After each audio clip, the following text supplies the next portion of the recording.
In this poem, the speaker reflects on the country that they lost as a child. So the Emigree, the person who moves away from their country, and there's a loss here, and it's a painful loss, and something that she feels almost attacked over, and she wants to defend, and she really comes to that point towards the end of the poem. So here we go. There once was a country. It's like a fairy tale start, and then the ellipse shows a trailing off. I left it as a child, but my memory of it is sunlight clear, bright, positive images.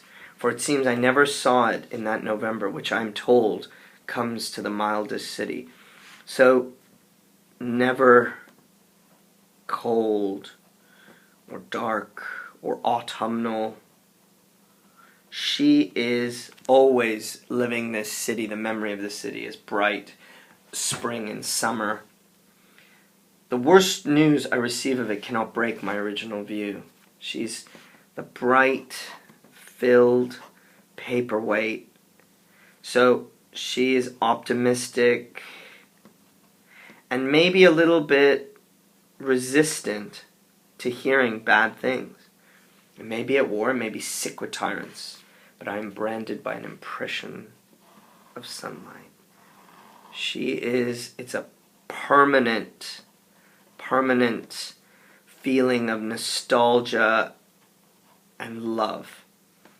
But it is now politically ruled by authoritarians. It doesn't matter for the speaker. She still feels attached to this place. And it's interesting that the city is not named.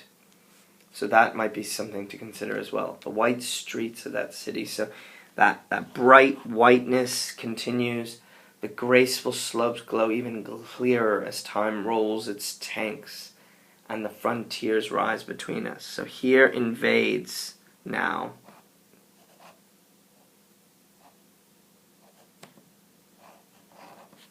invasion of darker imagery. Time itself, it has an army, and it divides us close like waves.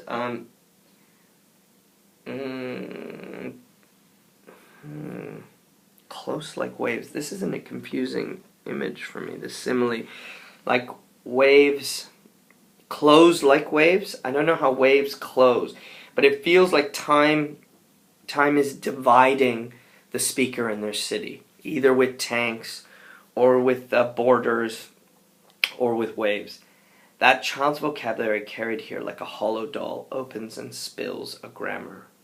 So, like a little girl who keeps their doll, she keeps her language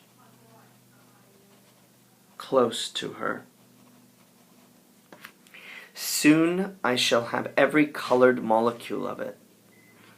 So she needs her language and grammar, every inch of it, as a way of holding on to this past.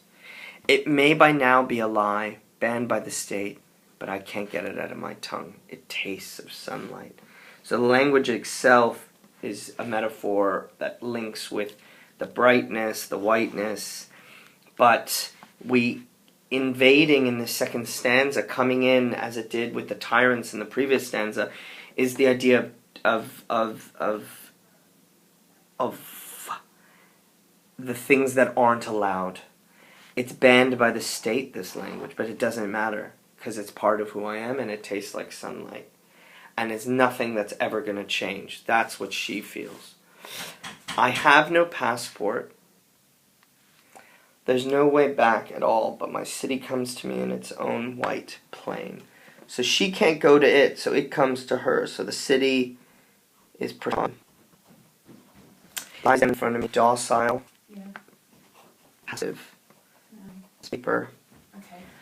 but then I comb its hair Okay, listen, I've got to go. and love its shining eyes.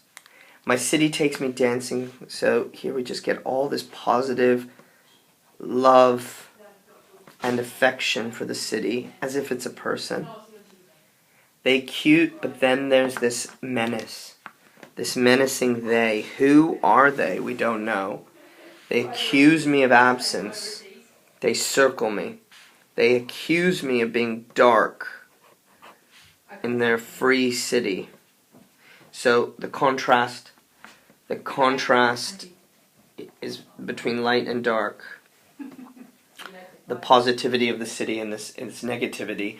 And my city hides behind me. The city's afraid. And they want to kill. Because they mutter death. And my shadow falls as evidence of sunlight. This last line, this image, is unusual and abstract. But what seems to be suggested is that the fact that the city behind it gives a shadow is evidence that the city is still light, and that those people may try to hurt her or harm her or object to her, these tyrants, these people that ban the language, but it doesn't matter. Her love is permanent, and she will protect her city as if, in fact, it was a person, and she'll protect her memory of the city. Even though she can't go there, that place can come to her. So this poem's looking at the effects of conflict and how it doesn't have to just be soldiers, and victims of war can be all sorts of people. So this expands that definition and that exploration of conflict.